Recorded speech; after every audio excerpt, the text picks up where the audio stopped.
beautiful and powerful thing in the world is a repetitive thought, but sometimes the most dangerous thing in the world is a repetitive thought. Absolutely. And we think about the most beautiful things we create is because we're obsessed with this new idea and this new thought that we want to build something. But at the same time, we know countless people who they have a thought every day that says, I'm unlovable, I'm unworthy, I don't deserve love in my life. If someone's having a negative, repetitive thought, specifically around self-worth, what they believe they deserve in love, where do they start with that thought? Well, we think primarily 90% of the time we think the same thoughts as we thought the day before. The challenge with that is the thought that you keep thinking over and over again becomes a belief. And nerve cells that fire together wire together. So the more nerve cells fire, the more they develop long-term relationships and the more hardwired they become. The more hardwired they become, the more automatic they are. The more automatic they are, the more unconscious they become. So the process of change really requires becoming conscious of your unconscious thoughts, which means just because you have that thought doesn't necessarily mean it's the truth. If you have that thought and you accept it, you believe it, you surrender to it without analyzing it, that thought will lead to the same choice, which will lead to the same behavior, which will create the same experience, which then will produce the same emotion. The same emotions then drive our very same thoughts.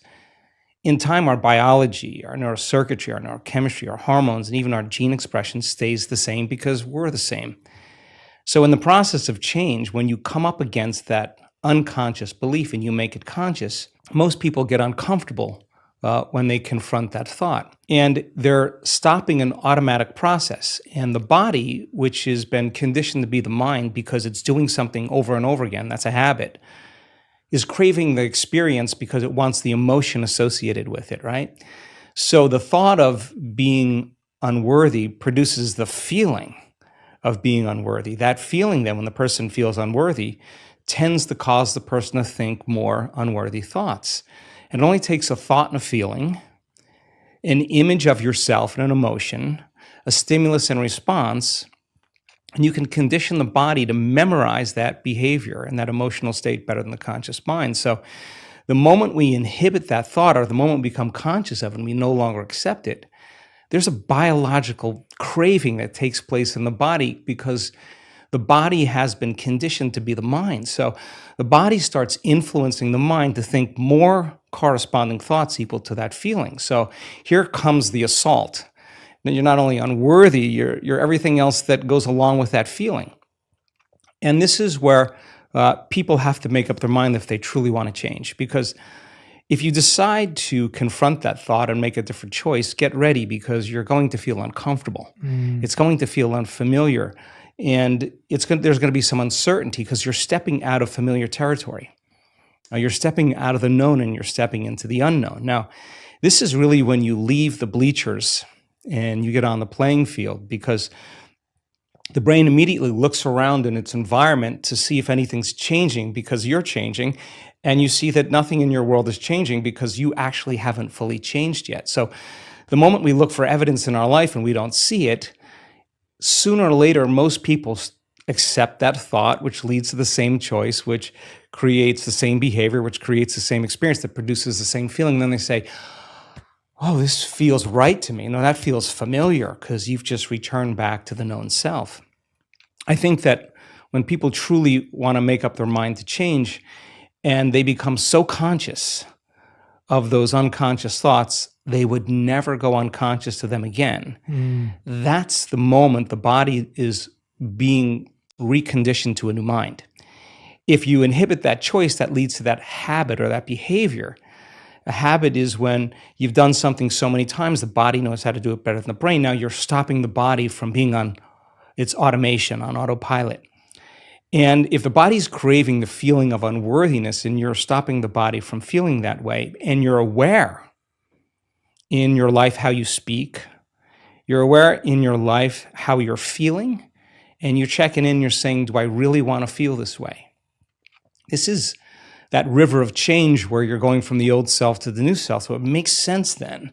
If those principles in biology work in that way, they could actually work in our favor. So if you said, okay, I'm going to sit down for a few minutes I'm going to become so conscious of my unconscious self, my unconscious personality, that victory today would not be going unconscious to those thoughts, behaviors, and emotions. Okay, let me get so familiar with them that I don't go unconscious. Okay, I got that down.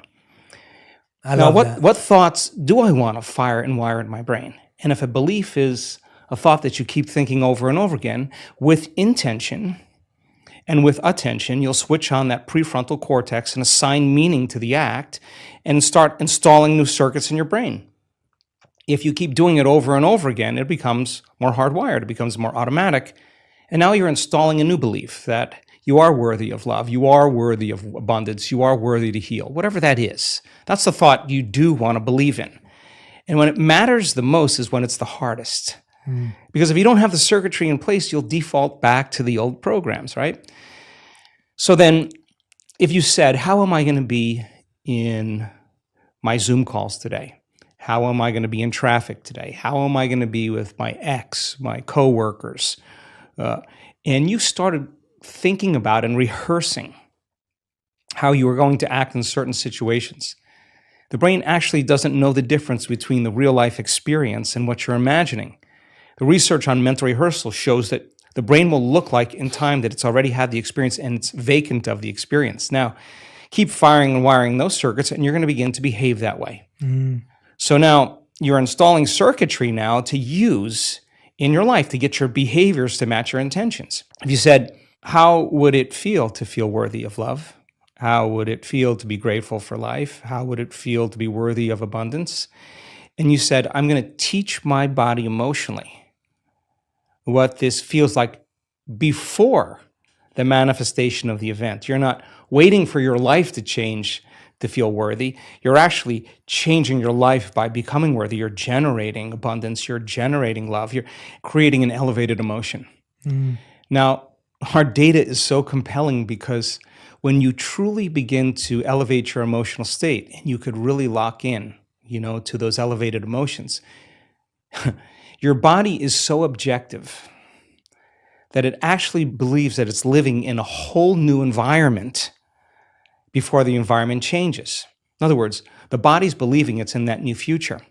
And if the environment signals the gene, and it does, and the end product of an experience in the environment is an emotion, you're actually signaling genes ahead of the environment, and your body will begin to become conditioned to a new mind. Now think about this.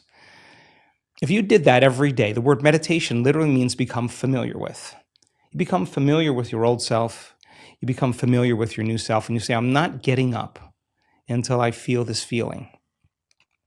And then you'd say, I want to be able to bring this feeling up whenever I want. I'm going to keep remembering this feeling over and over again. It only takes a thought and a feeling, an image of the future and emotion, a stimulus and response, that you can condition your body to believe it's living in a whole new life. And when you feel the emotions of your future, something amazing happens.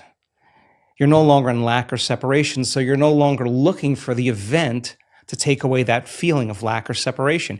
Your body's actually believing it's in the event. And so then you're not looking for it. You feel like it's already happened. Get ready, because that's when your life begins to change. And so we've discovered that if you're actually practicing this and you immersed yourself in that experience fully for 7 days, the amount of metabolic and biological changes that will take place in your body will be so significant that your body will actually believe it's living in that future. And yet, most of the people that come to our workshops are literally in a ballroom. There's nothing really exciting happening in the environment, but their body's believing they're living in a whole new life. And so one thought leads to a choice, which leads to a behavior, which creates an experience that produces an emotion. So then new information, new knowledge begins to cause you to think differently. If you can remember that knowledge and begin to make a different choice because you want to experience the truth of that information, you'll have to behave differently. And when the experience occurs and you feel the feeling of your abundance or wealth, I guarantee you're going to continue wanting to make the process of change something consistent in your life.